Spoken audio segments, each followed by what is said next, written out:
Welcome to the Open Books Podcast, where we discuss all things going on in the real estate industry, helping you take the road less traveled to real estate success, guiding you to the top 10%. I'm your co-host, Curtis Haddock, alongside my co-host, Brooke Massey, and Casey Tudor. Good morning, you guys. How you doing? Doing excellent. I almost didn't get through that and was laughing because Lauren back there behind the camera was being inappropriate before we started. was lip talking the whole thing. But hey, you didn't finish it. You stopped before the end. She's a live teleprompter. She was helping me. She was helping me the whole way through the intro until the very end. She just stopped. You know, could have messed up the whole thing. Yeah, she didn't want us to have to start over. You could have said whatever she wanted. Let's be honest. There's no retakes. You just get what you get. You get what you get. So yeah, you don't throw a fit. I don't know. What is that from? That's just from growing up. I don't know. That's Mom 101 right there. You get what like you get. You don't throw a fit. Yeah, I mean that is life. That's why they tell you tough that. titty sit, kitty. You ever heard that one? God. Those are one of those sayings whenever you're not getting your way and then you hear that, you're like, that just made it worse. Yes. So how are you guys doing today? Doing excellent, man. Excellent. Do tell. Why are you doing so good? I'm working on my positivity. Did you get that? Did that deal go through? Did they like the house? But it's. Oh yeah, they liked it, so we're putting an offer in. But you should tell our audience what happened and what you did. Well, you seized the opportunity. You did. Is that what our podcast is about today? Opportunity? No, but we want you to tell the story. Well, hold on a second. They liked it. You're putting an offer in, but it didn't go well. Is that what I hear you saying? No, I was just saying nothing's happened yet, but we're working towards it. But this podcast has gotten in the way of my offer writing. Well, why don't you complain about it? I'm gonna write it during the podcast. Yeah. No, I have a call scheduled after our podcast, and I'm going to see what they want to offer. Well, tell our audience, they're all out here trying to produce. So you're at home. home. You're at home, right? I'm a big. Let me tell the story. Yeah. Casey's at home. It's a Wednesday evening. He's with his family. It's about 72 degrees outside. Were your kids in bed yet? No, so we had just got done eating ice cream. So there's 13 kids in our cul-de-sac, and we hear the ice cream truck, and so they all went running. I got on my son's little bitty bike, and I rode about 3 blocks to flag down the ice cream lady. What? I said, this way. You got a 13 I said, kid cul-de-sac. Come on. Mecca is this way. And she's how like, you sell houses? No, this is the pre-story. Not anyways, she comes down there. We all get ice cream. I ride a little bike. We're all eating ice cream, and then we're like getting ready to go inside. All the kids are going in, and then I get a text, and it's like 7:15, and it's one of my old clients, and then just said the house across the street from us is for sale. We'd like to see it. So my first question was. And he said, I think it's getting a lot of activity because we keep seeing people go in and out of there. So I know what that means. And he says, I know you can't drop everything, but as soon as you can show That's what he said. Us. So I know what people mean by the things they say. Yeah, and we just talked about how we don't like missing bedtime for our kids. You know? We don't. So, but it's okay because they understand. They were serious. It's like they called me and they want to go see a house. You do it every night. And so, so basically, he said, he goes, we're off at 5:00 tomorrow, anytime this weekend. And I'm like, they live across the street. I know they want to see it right now. Yes. I'm not an idiot. And so I just sent in a showing request. And you didn't even have to say anything to Claire. You just looked at her and she just said, I got it approved. And I'm like, hey, yeah. So I said, Claire, I'm going to go show your house. She's like, okay, great. So because she knows. And so anyways, I get over there and I'm showing it, and then I asked the listing agent because she works at that area really heavily, and so I said, "Hey, you may have a buyer for their house?" And she's like, "Oh, is that the one you sold a couple years ago?" And it went for $20,000 over, and I'm like, "Yep, that's the one." And she's like, "Yeah, I probably have a buyer for that." Okay. And so, long story short, my clients are going to put a cash offer in, and then we're going to set up a showing for her buyers to go see that house. So I could potentially sell 2 houses with 1 showing. And I love it. And that's how you want it. Oh yeah. And if it goes into multiple offers, the listing agent is more incentivized now to go with you because it could tie into her getting that house sold. Yeah. That's right. So good deal. So the moral of the story is, if you want to sell houses, you need to get a bike. Yeah, a little bitty one. Yeah. Okay. All right. Pink with the little ribbons, tinsel off the side, whatever you call it. And did you have a horn on it? Yeah, we have bells. Bells, like His is broken, so his just goes pink, pink, pink. So I'm like headed down the road. I already know that sound. I know exactly. Yeah. Mine works so good. It's like ring, ring, ring, ring. Whoa. When I ride bikes with him, the whole time, I'm just like, ring, ring, ring, ring. Every time I pass a neighbor, I'm like, ding, ding, ding, ding. It's so stupid. And I wave at him. And Theo's like wishing he could make the bell noise, but he's just tink, yeah. tink, tink. Come on, Dad, my fix poor my bell, wife, man. When we go to the lake and like we're on our golf cart, it's got a little horn on it, you know, and all. You have a golf cart too? Well, at the lake we do. Oh. And so when we're down there and we like drive by the neighbors and stuff, I'm always beeping at them. And she's like, Casey, stop. I'm like, we're at the lake. We got to say hi to our people. You know, it's like, you don't know them. I'm like, we beep at them every time we drive by them. We do know them. Yeah. Well, Okay, so what are we? Let's go into our topic today. Let's talk about like just the Seize the day. Huh? Seize the day. That's my point of the story. Seize the day. That's gonna be Recognize the quote. opportunity and go after it. Yes. Yeah. If you have an opportunity, don't wait. Yep. So it's like if you're A gonna lot go of work people out, will don't wait. start on Monday. They want to wait. I mean, a lot of things in real estate can wait, right? Like Yeah. responding to a TRR or something you already have in the bag. Like that's like those things can wait till tomorrow. Yes. But if someone is serious and they want to look at a house, you gotta. I mean, I can't tell people to just drop anything, but man, think about it. think about it because If you can, I could have then- ended then up. you should. Yeah, I could have ended up not showing it to them.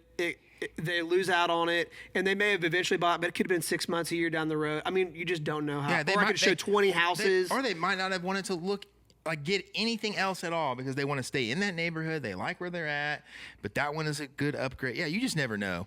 And so take when an opportunity presents itself, you have to take advantage of it. And so many people will wait because they don't want to be inconvenienced, like your client alluded to and said, hey, I know that you can't just drop everything and come out here, yada, yada, yada.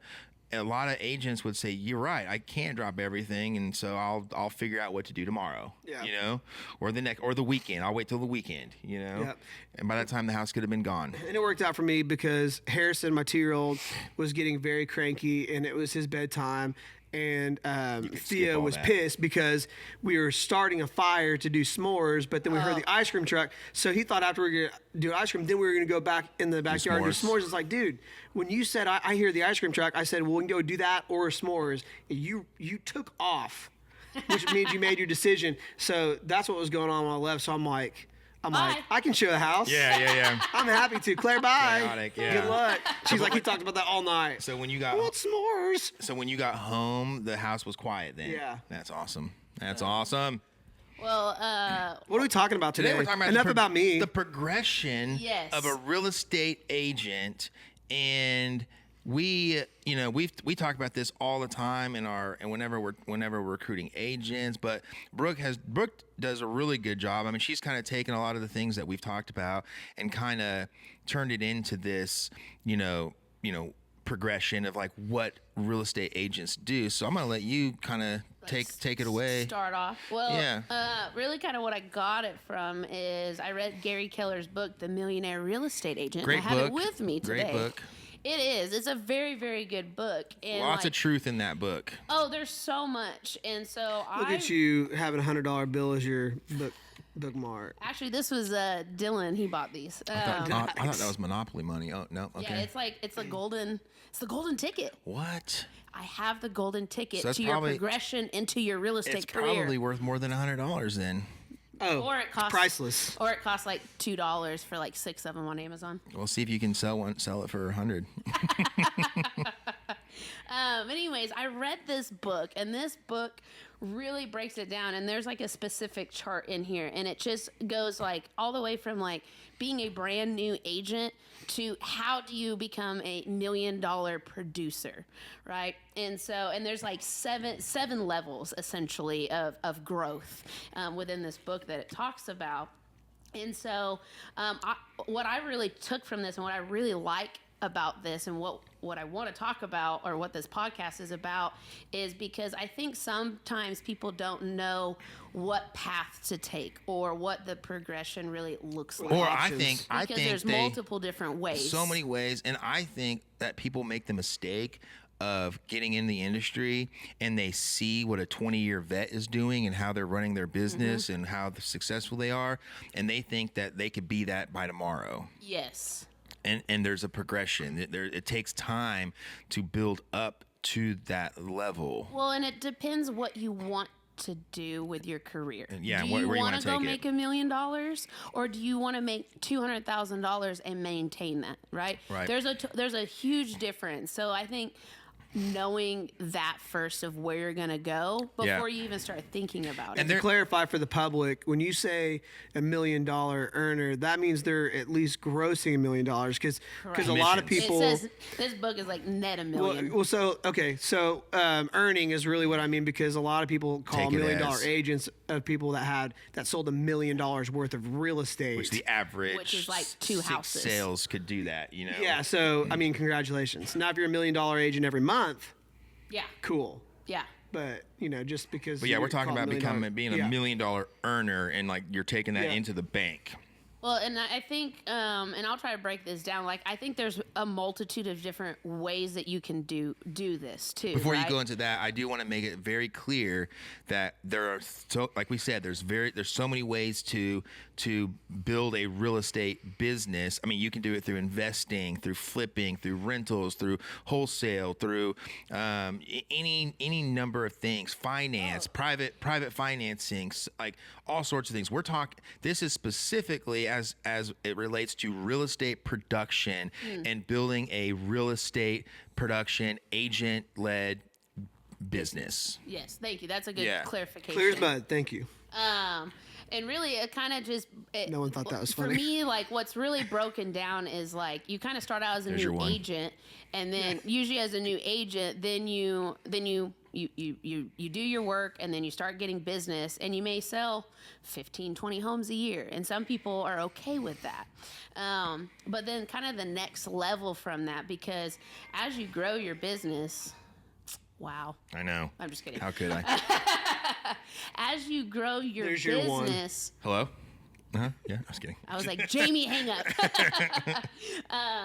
But as you grow your business, like we say it all the time, there's only 365 days in a year, 7 days a week, 24 hours in a day, and you're only one person. So in order to grow your business and our ultimate goal as agents is what? It's if you want to take over and be $1 million earner or whatever, what is our number one goal? It's to get more deals, right? So how do you get more deals? So next, I would argue that it would be like, I guess, to net more money, right? And then you could do Yes. that through either you either need to do more deals, or if you're if you've maximized that, you need to increase your average sales price, or you need to charge more commission for those deals. But so many people get to a point where they do a certain number, and now they know how to do that, but then they don't know how to take it to the next level. Yes. They get stuck or complacent in what they're Well, and doing. you know why I think a lot of times that happens, they get complacent, is because people are greedy. And so it's like, so if I bring in deals and give it to someone else, all they think about is what they're giving up to give that person something or to Yes. teach that person, instead of going, Short-term they're thinking. not, yeah, they're short term. They're not thinking about the overall net and what it could mean. And so, I mean, people get stuck immediately. Oh yeah. So like most people, if you're going and you're going to be an overachiever, this is what a normal route is, I guess you could say, for a real estate agent. They become a new agent, then they become a top producer, then they realize, hey, I need to. And if they didn't do that, their main goal is to go get more deals, right? Which is probably easier, I think, than charging more commission or going at a higher price range, depending on the market that you're in. And who you Like, are, if your you're here in network. Oklahoma, Or your network. Yeah, I was gonna say know, your network. You Oklahoma- follow your network as the longer you That's do true. real estate, you're like your network, you're going to grow up with your network. So as they earn more income, they're going to start to upgrade their house, and that's how you start to break into these higher, dollar, properties. Or you need to find a way to hang out with the country club. Yes. You know? Yes. And so normally people go the route of just getting more clientele and more deals. So then they go and start a traditional team and have a buyer specialist. Well, then you can really with a traditional team, like honestly, you could grow that thing to whatever level you really want to. I think there's some limitations to it, and I think we'll talk about it more in depth here in a minute, but you could really do a lot with a traditional team, 100%. But the limitations, I guess I'm talking about the limitations now. Some of the limitations is just, it's your name that's being put on it, even if you created a name for your team. And so most people then go and open up their own brokerage. And then at that point, bring on other agents to their brokerage. So that way they can continue to run their traditional team, but also make money from the other end of the splits of agents that they attracted to their now brokerage. And I would argue too that there's so many brokerages out there, and I feel like a lot of times that ego and pride is what goes into starting a brokerage. And I feel like if you go the route of you have a successful team and you're now starting your own brokerage, if you're starting that because you want, you have a huge ego or pride, or what's the other thing I'm thinking of, or you just want you want more control, or whatever it is, like those are not good reasons to start a brokerage. Right. You should be starting a brokerage because you're going to change something in the industry and make it better. And a lot of times when these new brokerages get started, they're not changing anything about the brokerage. Now, there are some good ones that have come out that are making waves, and they're doing things that are challenging the rest of us in this industry, and they're trying to push the limits of real estate. But most of the time, I feel like these brokerages get started simply because somebody wants to be the guy. Mm-hmm. And I would argue that you are so much better off running a highly successful team within a brokerage that's already doing whatever you would end up doing, right? Mm-hmm. If there's already a brokerage out there that exists that's doing whatever you would create, then run your team effectively and efficiently within that brokerage, right? Don't be a jack of all trades and a master at none. Right, because that's the other book that Gary Keller wrote that really is helpful, is The One Thing, right? And and to focus on being good at one thing. And then I would also argue that for some people, running a team is also extremely expensive if you want to run it the right way, and you are better off just being a high producing individual independent agent than going and just starting a team. So you don't have to go through these progressions. Mm-mm. You can still build a highly successful real estate business at any level, right? But we want to make sure you guys know what the progressions are, the benefits, the positives and negatives of each. And then at the end, we want to also tell you guys an alternative approach that other brokerages offer that you could look into. This book is so good and so powerful, but it's really old school. What year was old it? School because it doesn't have the new structure, the new commission models. It doesn't consider that. Yeah, like revenue shares. Like a big thing. That book was written before that. I think this book even talks about revenue share, because people don't realize revenue share has been around for a while. Yeah, but it doesn't talk about it like how it is around today. No. Revenue share has always been a thing, or profit share, or any kind of number of things. But the way that it operates today, it's. I forget how to read books. Here, let me see. This. I can tell you real quick. I was like, I feel like I'm doing a book report. Well, the mindset behind all this is the most important part, because you. I was looking for the illustration page. If you're a team lead, you have to have the right mindset, because what I've seen a lot of people is they want 100% commission on themselves. They want 100% commission, but then when they bring team members on, they want to give them 50. And it's like, so you kind of get caught in this. You don't want to give anything, but you want to take everything. I think the biggest thing is people need to stop, and this, I'm going to say this with a grain of salt. Stop caring about money so much. Right. The front of that book. What does the front of that book say? A lot of stuff. The very, very top. It's not about the money. It's about being the best you can be. I love that because it's if you are focused and you keep thinking about the money, which it is important. I'm not saying don't think about it and don't think and make smart financial decisions. But think about it in the right way. But like most of the time, like I'm not thinking about how much money I'm making. I'm just thinking about what can I do and how can I make it better? How can you put yourself in the best position to succeed? So many people are coming into they get into it when they're brand new and they're thinking, okay, I need to find a place that's going to give me the highest split possible. And I can tell you right now that if you're brand new, that's a big mistake. If you're not brand new and you have experience and you know what you're doing, then fine. If you just want to maximize your income, go find the place that's going to allow you to do that. And it almost is, again, with a grain of salt, it's almost selfish kind of thinking it that way. Again, short-term thinking. If you're a new agent and you're going for the highest split, well, guess what? You pay for what you get. You know what I was thinking about? If you're paying $350 for someone to help you, real estate is complicated. Well, that's what I was getting at. Is that if you go, it's the reason why it's a mistake is because people want the highest split, but then they also want everything that you see that all these brokerages are offering these agents without having to pay for it, right? Like, a monthly fee? I have to pay a monthly fee? Wait, what do you mean? I have to, I'm paying in a split. I could go get a transaction fee at this company. Why do I have to pay they want the training, they want the mentorship, they want the resources, they want the technology. Yeah, they want you to do all that for free for them. They want it all. They don't understand that it takes the brokerages got to run it like a business. And I think that brokerages have competed for just every single breathing agent that they can possibly get within their brokerage. And that's a mistake because we are squeezing the margins out of this industry, and it's getting to a point where it's going to be really difficult for independent brokerages to compete.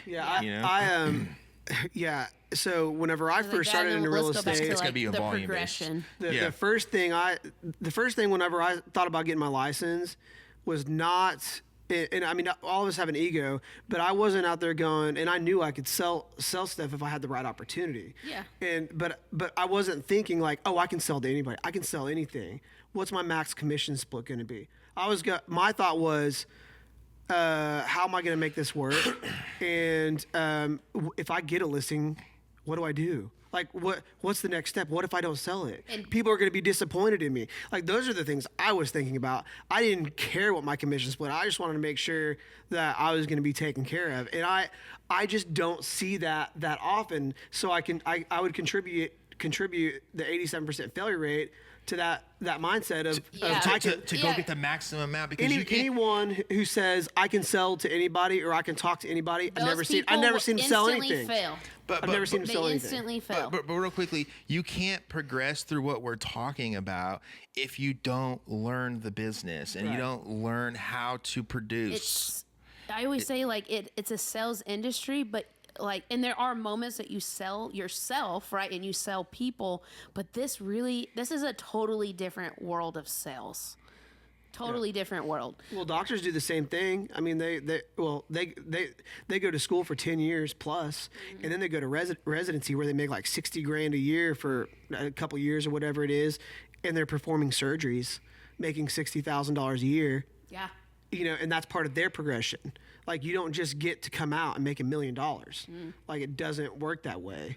And your best chance is following that progression and finding a culture and a coach and a mentor that can get you to where you want to go. Okay, well, let's start back at a new agent, and let's just talk about the progression in between each step, so people understand what we're talking about. A new agent, first thing you have to decide: do you personally want to start out as an independent agent yourself, or do you want to start in the framework of a team? Okay, there are positives and negatives to both. Yeah, okay? and you go ahead, and then I have something something to add to that. Well, so essentially, if I think that we talk about coaching and mentorship all the time. If you are somebody who struggles with being an entrepreneur, being self-motivated, being self-employed, commission only, then finding a solid team could be beneficial for you, because if you're in the framework of a team, you're just a glorified employee, and that's what you are. You're still an independent contractor, and it's not a bad thing at all, because we need every single type of person. However, you better make sure that you're finding that if you join a team, don't just join any team, because a lot of agents, it goes back to people who want to, who have that ego and everything. Like, some people start a team way too early, way before they are even capable of running a successful team, because they're told that that's the next step and that that's what they want to do, but they don't realize what it takes to run a team. So if you join a team, make sure it's a team that is going to that's going to give you deals basically on a silver platter. Okay. And that they're nice, because I've coached agents that came from teams, and I've had people where they were literally dictated of like their time, when you have to take your phone to the bathroom or you don't get leads. Like, it was like cutthroat kind of mentality.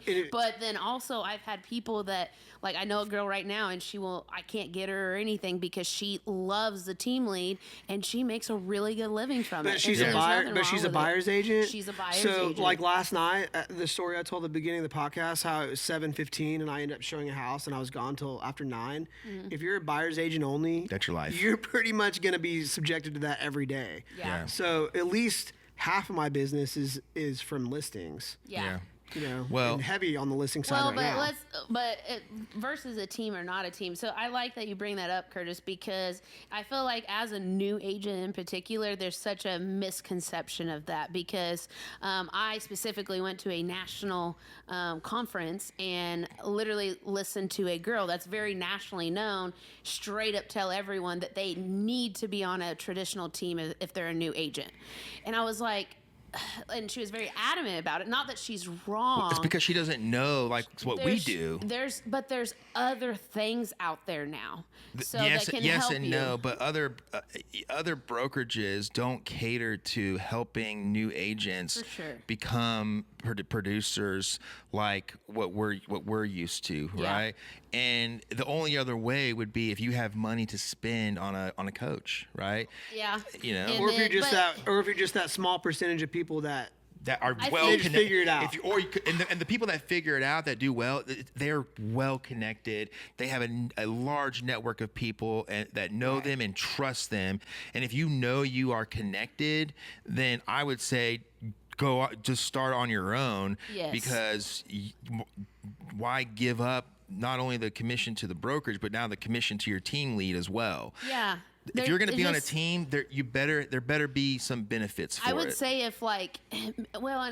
again, everyone's situation's different. I don't want to tell everyone that you can't when you totally can. Okay.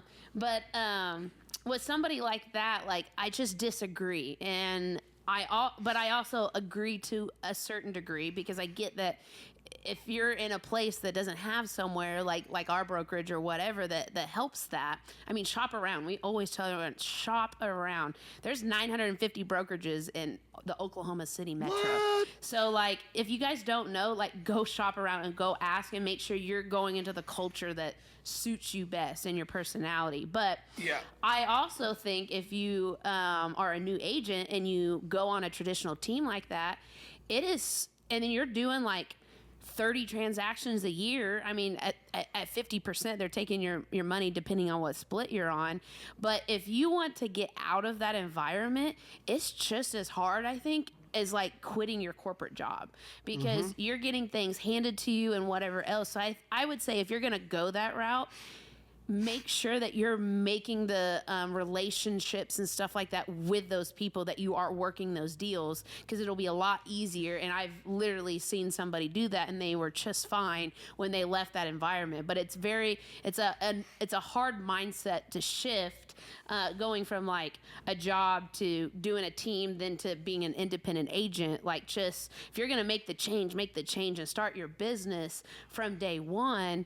And that's essentially what this book like is talking about. Like, start making your business. So listings are king. If you don't know how to get listings, start training and start figuring it out, because if you want to get to this next level, then that's going to be a major key for you.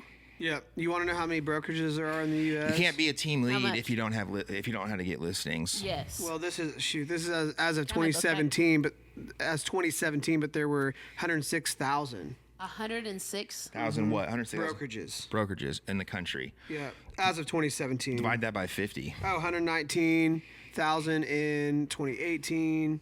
Anyways, y'all get the point. We have to keep going through. Just here. keeps on growing It keeps and growing and There's growing. gonna be more and more and more. And nothing is changing because nobody is making it to where we're actually training agents. The fail rate is not decreasing. Okay, it's still close to 90%, if not higher. And I've always attributed the fail rate to lack of training. Yeah. And then obviously there's a motivation factor to it, or just, that there are some people that get licensed and come into it that they don't have the network, and they don't have the motivation to try to build the network, and so they're naturally going to fail regardless of how much training they get. Yeah. The barbering industry was very, very similar. Whenever I was Any independent contractor industry. Yeah, when It's I was all the same. when I was doing it, it's like you could join a commission style. I was gonna say brokerage, a commission style salon that they would give you 50 or 60% of everything you brought in, but you didn't have to purchase one product. So it's all on the shelf. You use whatever you wanted, whenever you needed. Yeah. When you shampooed your client's hair, you use the back bar and use the shampoo, and it was all just there. All the color, all the tools, everything you really needed, other than like your scissors and stuff. Right. But That's a good example. and then you had the other Comparison, I should side, say. which was booth rent.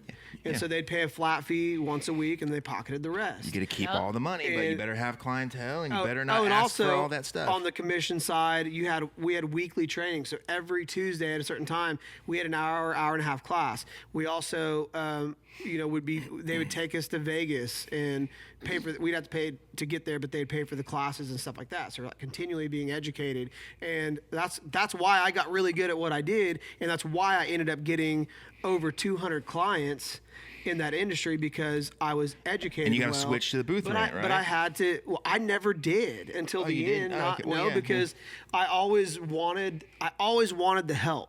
Yeah. So Yeah. if I got stuck in a weird position or something wasn't working out, I needed to go to someone who could bail me out of that situation. Yeah. Yeah. And so I just always saw the value in it. Yeah. A lot of people will think too, like they'll be able to get through a couple deals without that support and help. They don't know when Guys, the it never time comes. stops. It never stops. Yeah, they also made us be there 8 hours a day, regardless of if clients or not, because if people walked in. And I saw these stylists go from commission to where they build their business up. They've got all this clientele. They've got no spots left for anybody. They're super in demand. They switch to booth rent, and within 2 years, their business is almost done. Because now every time they don't have a client, they go shopping. They go home. Oh, they yeah. go grab a drink. Whatever it is, they're living the life, Yeah. right? And then now they're not available. They can't build it, and so I've seen it. Yeah, I've because seen it a it's lot. then they So- get used to that time off, and then they don't want to go back to building Or it again. they'll cancel or move their clients around constantly. Yeah. And instead of coming in at 9, now they're coming in at noon. because it messes with their shopping schedule or their TV schedule, stayed up their too late, kids, or whatever. the- I'm yeah, so right. glad you brought that up, because like I think people get stuck too. It's like, oh, it's real estate, it's different, but like every business, it's all the same. same thing. Yeah. So have people around you, and that's kind of the next step. Is like most agents is like. If you start producing at a high level, you need to leverage people. You have to. Yeah. I always make the funny joke of like, even if you started a pet shop, right?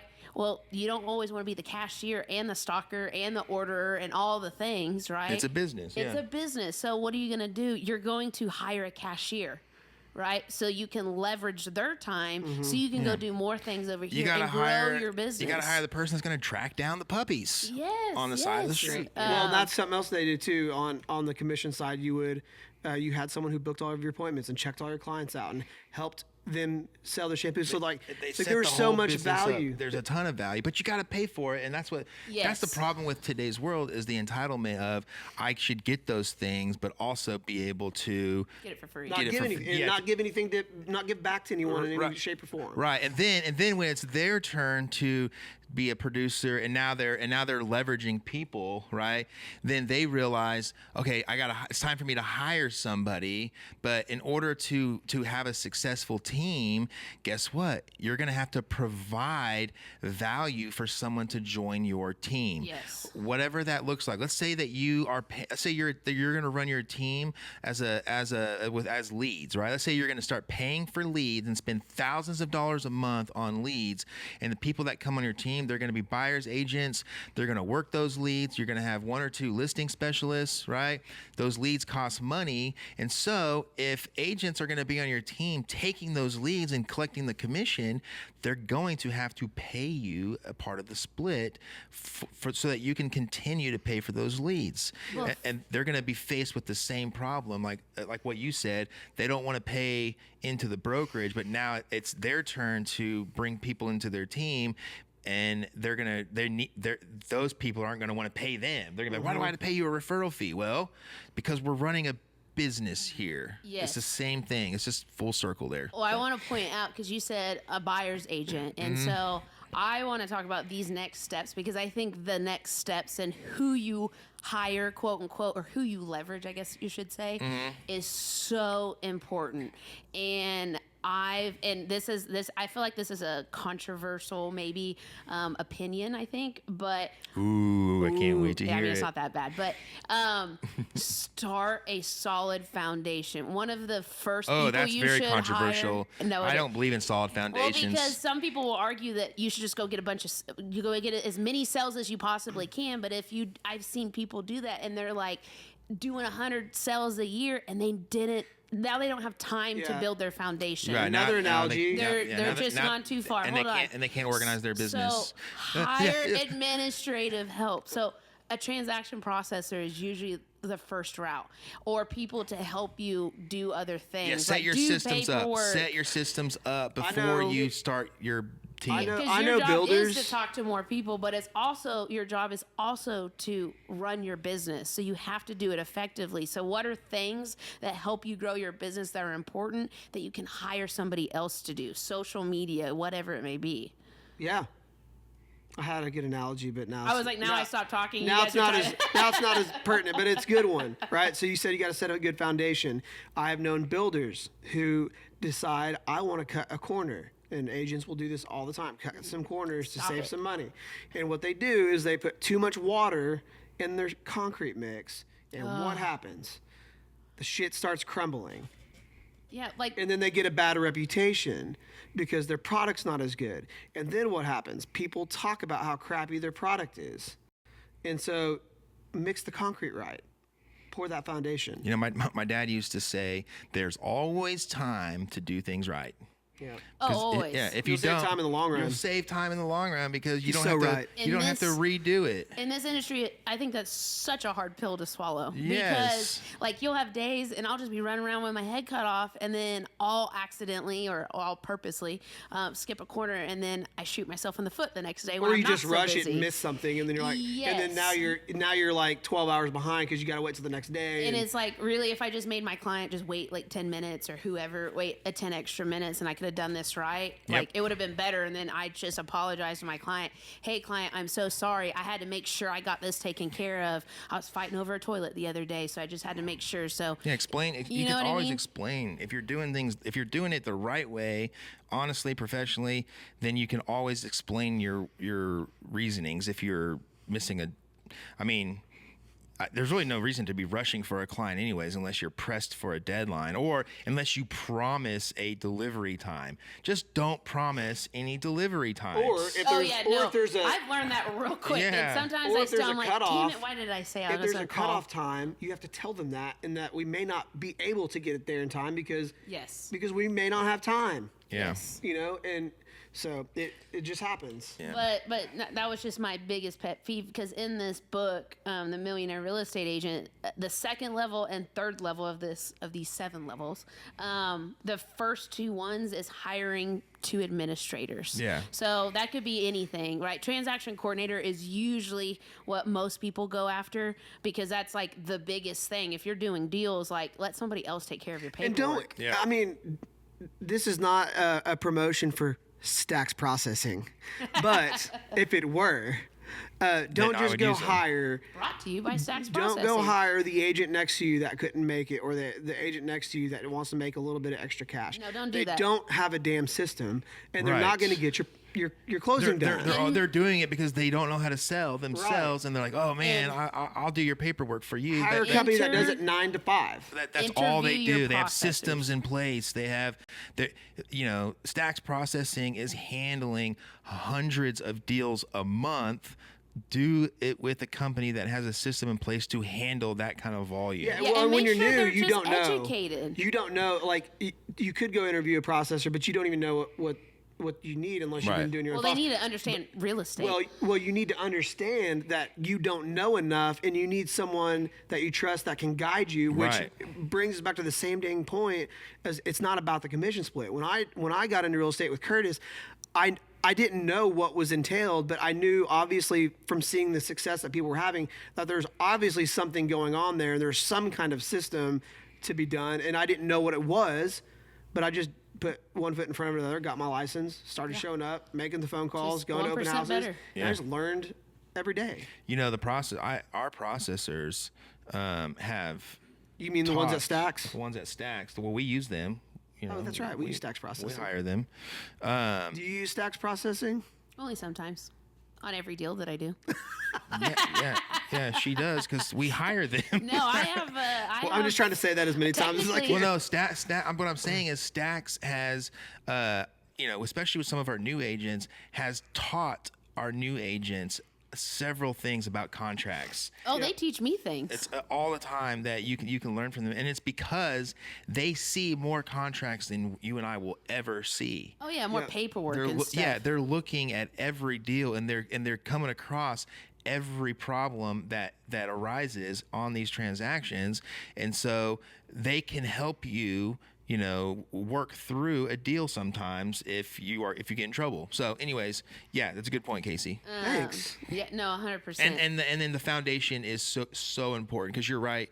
There are so many agents that they say, "Oh, I'm just my whole business is just chaotic," right? Yeah. And I run on fumes, and I just go get more deals. I'm just going to go get more deals, and they don't realize that they are burning themselves out because they're making a lot of money, but you want to make that money and grow that money so that you can make it indefinitely, long term, so that it doesn't stop. You're going to burn yourself out and be done within 5 years if you don't set up a foundation. And I do think that the shift of building a foundation and getting more deals is very, very difficult. It is. It's almost like that should be a mindset shift of its own, I think. Yeah. Just because it's like our job is to go get more deals, right? If you don't get more deals, well then you can't pay nobody. Yeah.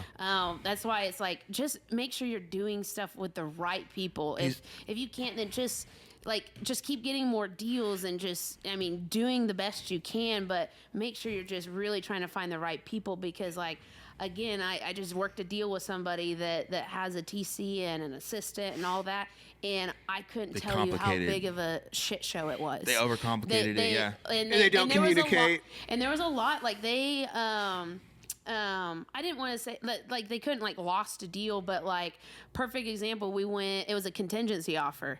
Well, the TC and the assistant put it under contract, and it's like, well, you just shot your seller in the foot. I know. I told my clients, I was like, ha, like, you know what I mean? That's on them. It's like stuff like that. Like that stuff goes a long way in like. And those are the stuff that people don't realize. And nobody knows it, and it's like I don't like that it's like hidden almost. Did that ever come up? No. So, did it work out? I mean, everything closed? Yeah, we closed. So, Sweet. but I have a good team behind me, so I have at least. I think I have a transaction coordinator, I have an ISA, and a closing specialist. So I have 3 people administrative on my team currently. So building the foundation is important, but like Brooke said, there's a fine line because our number one job is money making activities. You can't pay for the administrative team if you're not doing deals. However, systems does not necessarily just mean administrative team. You can set your systems up so that when you do hire an admin team, they're just coming in and now they're just running your system. But you got to be careful because there's a lot of people that will hear this and say, oh, see, I told you I should be spending time setting up my foundation before I go and get a bunch of deals. But don't clarify do that. The foundation. It's not like building a website. No, well, right, I'm not talking about that. We're talking about. No, I know you're not. I'm just saying, like, define the foundation, like, to what your point is. Systems that allow you to go and continue to do the money-making activities, and when clients come in, they're working through a system that takes them. It's almost like a funnel that takes them from being a prospect to being a client to then being a contract to then being a closing, right? I can kind of explain how I run my process. That could be a whole it's thing. pretty much like what you just said. It's just like what you just said. Like I take it from a client and then I have someone calling and nurturing them and whatever else, and then my job is to get them under contract essentially, and then I have someone that just makes it easy from contract to close. So that's really so I think the point that we got the point across of like that's the systems that we're talking about, right? You don't need to go and spend money on things that have nothing to do with actually producing more deals. It's like we could do a whole we could do a whole podcast episode on just that stuff alone. But my point is, what I'm trying to get across is, don't not do the money-making activities because you're focused on the foundation. Because I think people make excuses, whether it's through education or they spend weeks building a website because they feel like that's what they need to get more deals. Like, I would say you need to work. Money-making activities by far is number one, the most important thing that you can do, and then you got to build your foundation as your deals are coming in, as you're working through your deals. Yeah, it's kind of like the chicken or the egg thing. It's like you got to kind of jump in and get things going so you can solidify. You got to make money. If you're not making money, you can't do any of this. Right. Yeah. Which is hard when you don't have a system. How do you sell a house? But you figure it out one house at a time, and you perfect everything that you do every time that you sell. I would argue that you don't need a system to sell houses at first. Like, sell houses, but build the system in the middle, in the midst of because you're like, I need houses. this. Okay, great. Yes. The system comes out of that. Make it Exactly. simple. Don't do everything at once. Just one thing at a time. Because people are like, hey, can you share your spreadsheet with me, how you track your commissions? And I'm like, what commissions you putting in there? Like, you want a blank spreadsheet? Yeah. Okay. I mean, I get what they want, but we got to progress. I'm gonna move on. Yeah. So I mean, kind of the next thing from there is people usually, because I said it was limiting. What I mean by limiting from a traditional team to going to a brokerage, and then even a brokerage is limiting, is because you have somebody, you're hiring buyer specialists and selling specialists and whatever, people always want to progress. People want to promote, and people want to be you. Not everybody, but most people. And so having a traditional team, and if you have a buyer specialist and they're constantly at 50% and whatever else, again, not saying this is the situation for all, but I think most. A lot of people everyone should have ambitions and dreams and goals, you know? It's a constant in and out. So I'm constantly having to retrain and replace that same person over and over again. And I think people start to realize that, so they start and open up their own brokerage because, well, I guess let me back up. Even as a traditional team, if it's just your name and the name of your team, well, you're only going to attract a certain amount of people and a certain amount of clientele. And so you hit a roadblock, right? So then what most people do is then they go open up their own brokerage so they can continue to run that, but maybe they go attract this person over here. To also run a team that you can benefit off of them running a team. Yes. And so now you have more people, but then I still think that's limiting. It is. Because due to the progression, people still want to be you. And so they go start their own brokerage because they want to do the same thing. And so... But it's important to note that, like, when it comes to brokerages, like, not everybody wants to do that. And in fact, the further into the progression, the fewer and fewer number of people that actually will want to go and do those things. Because some people will get very content with the production of where they're at. I know people who are content with just being the best individual producing agent out there, but they're able to really maximize it and grow their business, and they can hire their own admin and things to take care of everything, but they will hit a wall, but they're okay because they're keeping, I mean, you're making good money. They're keeping the majority of the commission. Every time that you try to progress further into this to do more deals, it costs money. And to me, the limitation of running a brokerage from my own my own experience is you're taking on a ton of liability, a ton of risk. You are now responsible for every single person that comes into that brokerage, not just you and not just your team. And you have to provide some sort of value in order to keep these people, and you better make it, like we said from the very beginning, there better be something that you're doing that's making the industry better or different, or you're solving a problem or something. Well, right? You got your vision. You got to have some kind of vision instead of I just want my own brokerage. Correct. Because I got a cool logo I designed. Exactly, and that's what a lot of people do. It's all about that business card. And it's limiting because now you are in this constant battle of how do I balance all of these expenses with more revenue? How can I generate more revenue while decreasing expenses, but staying competitive with the rest of the environment? And what if I told you there's a way? There's a way, Brooke. There's a way, and you need to share with us the secret. So, well, now let's go into like revenue share. Yeah. Because this whole book is talking about just being a real estate agent. It's not talking about being a brokerage. Mm-hmm. But I brought that up because I think that's what a lot of people do, at least think about, or whatever else. I hear people all the time, I'm getting my broker's license, because it's a title. If you have your broker's license, people get confused with me all the time. I'm like, I am not a broker. I'll admit it. I don't want that I title. like my broker title, but I don't want to do the broker work. No. You're a broker But I've associate, admitted it. not a managing broker. Right. I don't want to do that.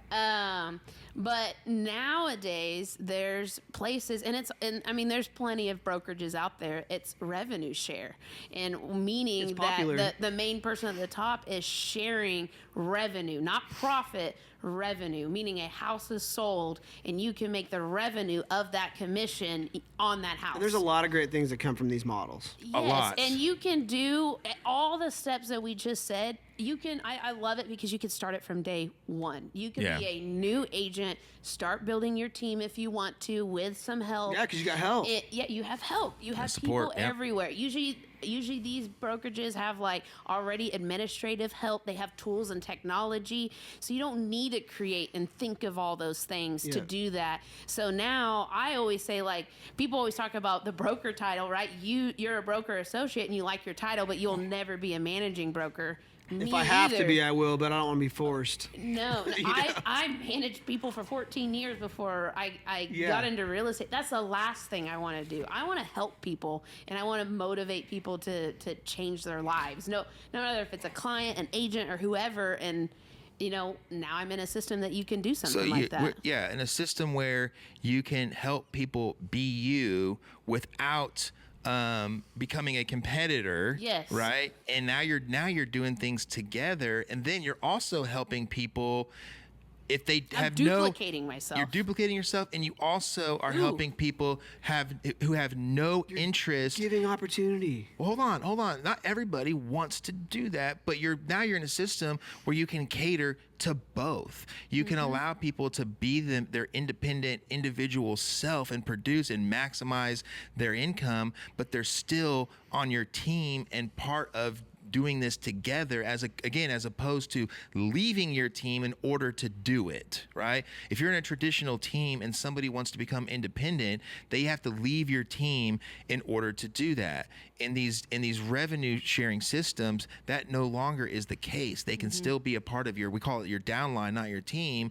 And now your team has unlimited number of agents that can be a part of it, not a finite limited number, because when a traditional team, you can only support so many people, and you can only do it at a local level. You can't run a team.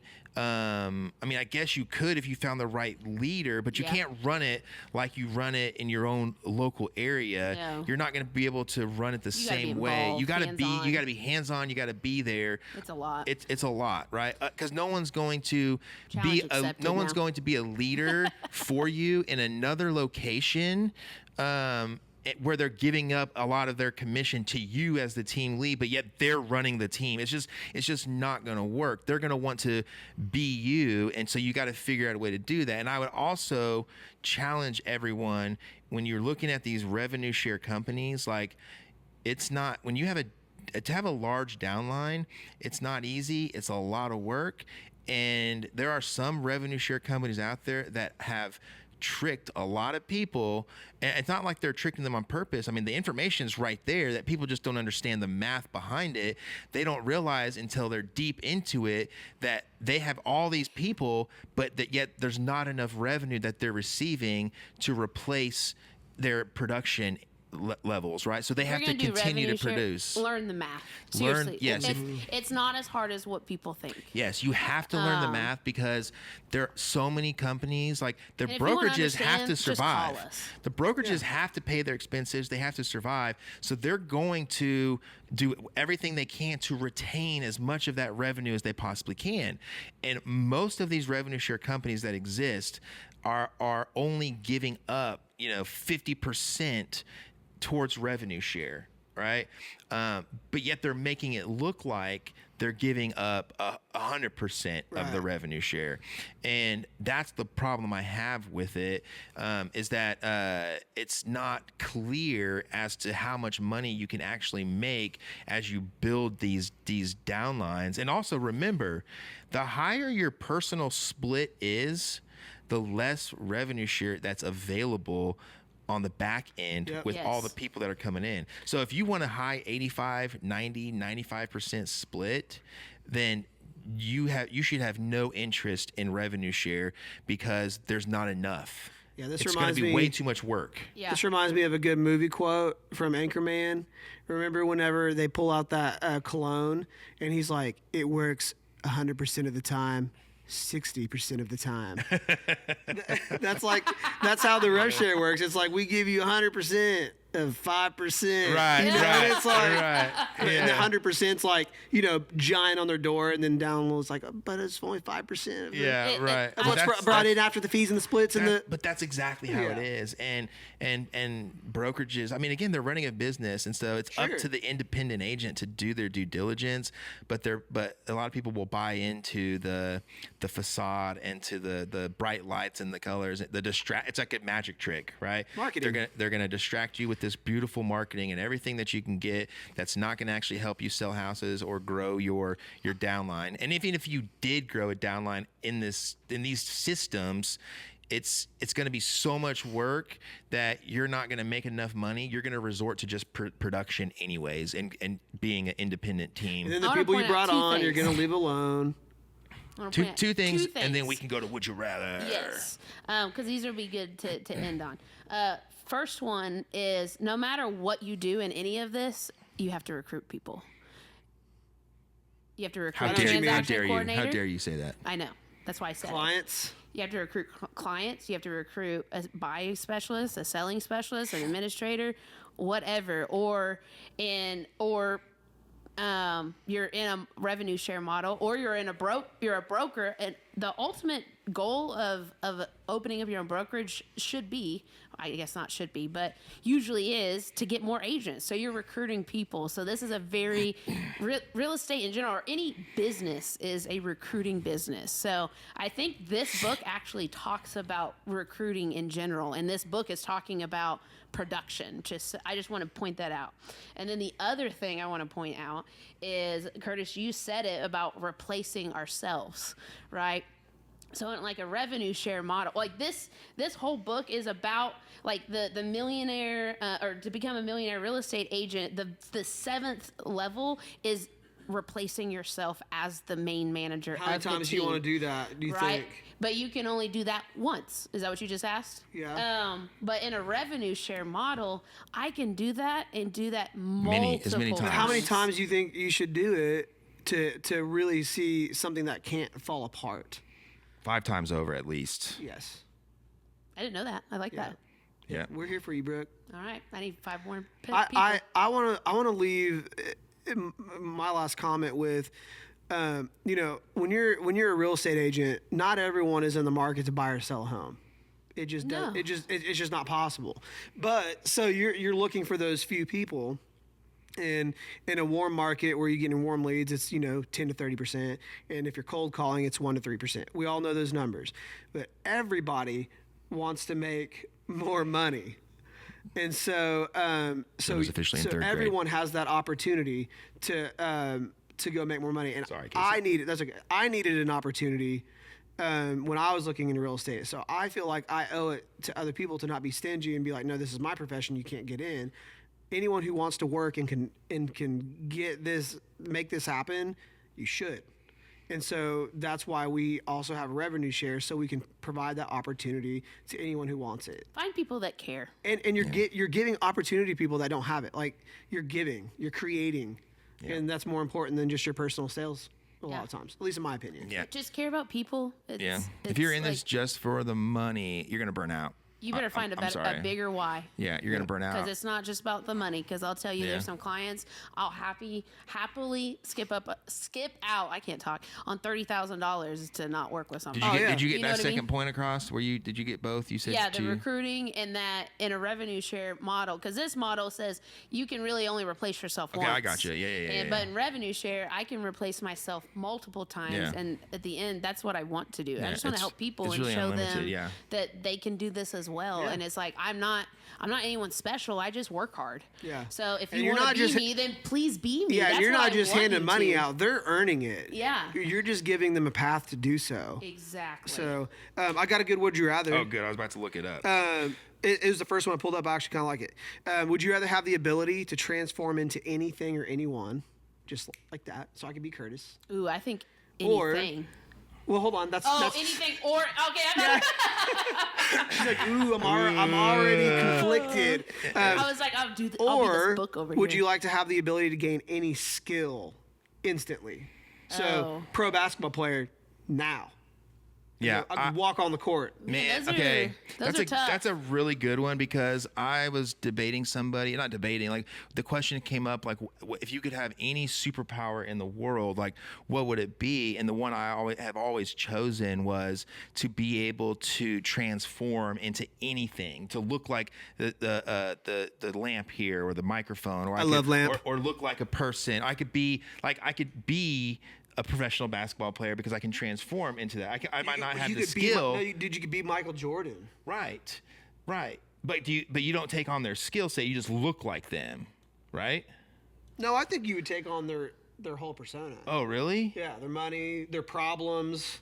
I mean, anything and everything. I thought it was form any skill. No, that's the other side. That's the other or side. Or you could do your own skill, and you And could it's yours. you could become Michael Jordan, as in like, but still be Casey. But it's you. Yeah. I think I'd choose an object. It's objects So and you want to be like a people. rock or something? No, yeah, I can turn into any object anytime. Or person. That's the same side. Yeah. Okay, yeah, whatever. I would think I would do that. I think I would want to be myself. I don't think I'd want to be a skill. I think I want to be myself, but I don't want to gain a You're skill. You're not being a skill. No, I don't want to learn or instantly know a skill because I think life would be boring.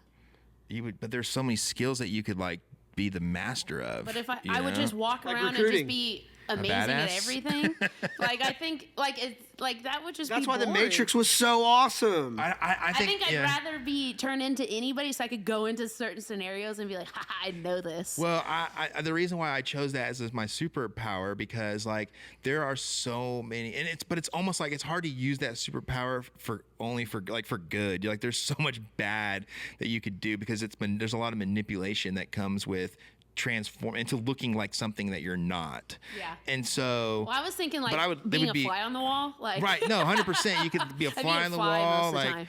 you know, you You could. could piss people off so bad. Keep landing on them. Well, Like, you oh, could get smacked. You could sneak in anywhere because all you got to do is become like the manager of the bank and go, hey, let's go into the vault now or whatever, right? You could. I mean, there's so You could many. be the president of the United States. You could be the president of the United States. You could walk into any secure facility. You could. I mean, there's so many applications that we thought about with that. Yeah, I think Power. I still think I'm on the skill thing. I mean, I would like to do both. That'd be cool. I know, but I never thought about. I mean, I have thought about it as a would you rather, man. Like, that's a pretty cool power to be able to. I think I would do skill. Because it would be fun. Like, cause I'm not. There's do you things want to I'm be not Michael good Jordan at. forever? No, but you could just change. You could just change to Yeah. another player. Yeah. You know, but. How do you show up? How do I show up to the playoffs and be Shea Gilgeous-Alexander and make sure he doesn't show up? Right? Like I'm gonna have to like tie him up so that I can play tonight. You know? Yeah, for mean, sure. so that would be no, hard. I would pick up the skill and go walk on the court. Be like, Right. you guys taking walk-ons this year? Right. Like, watch this. Yeah. You You'd know, be like Mike, be the Yeah. next Steph Curry. I would you do know, the I skill. cannot miss. I would do the skill wear the shoes and this everything. because there's always going to be a new skill. I And think then that you Casey can learn and Tudor's be good famous. at. Not, I'm pretending to be someone I'm not. I'm leaving it with that. See, I don't. I'm gonna I do don't think I skill. would turn in. Well, I probably would turn into people. I think it'd be cool to just turn into random objects because I'd let you nobody be. would know. I'd let you be me for a day. I think you'd enjoy yourself. I don't know. No, you would pull I your wouldn't hair out. be if you, driving if a. you're I can't even say me. it. A Subaru. Not for long. Yeah. Nope. Yeah. Well, Okay, anyways, guys. It's like the. Well, I won't say it. All right, guys. Well, we're gonna wrap put your this. answers below. Yeah, I think comment. majority of people are going to say skill. Yeah. What do you want to bet? Well, guys, it's very important that you subscribe because we currently do this for free, and we would like some ads or however it works. But it's We not don't know about the yet. money. Tax processing could probably get us. Yeah, it's not about the money. But seriously, subscribe because it would help us out. We are trying to grow this channel. We're trying to grow it for you guys so that way we can keep content coming out and educate you. We want to help the public understand and get new people into the industry because most people don't want you. So like, subscribe, click the bell, and then we'll just keep doing this thing. So we're going to sign off. I am Casey Tudor, and this handsome fellow is Curtis Haddock, and this handsome lady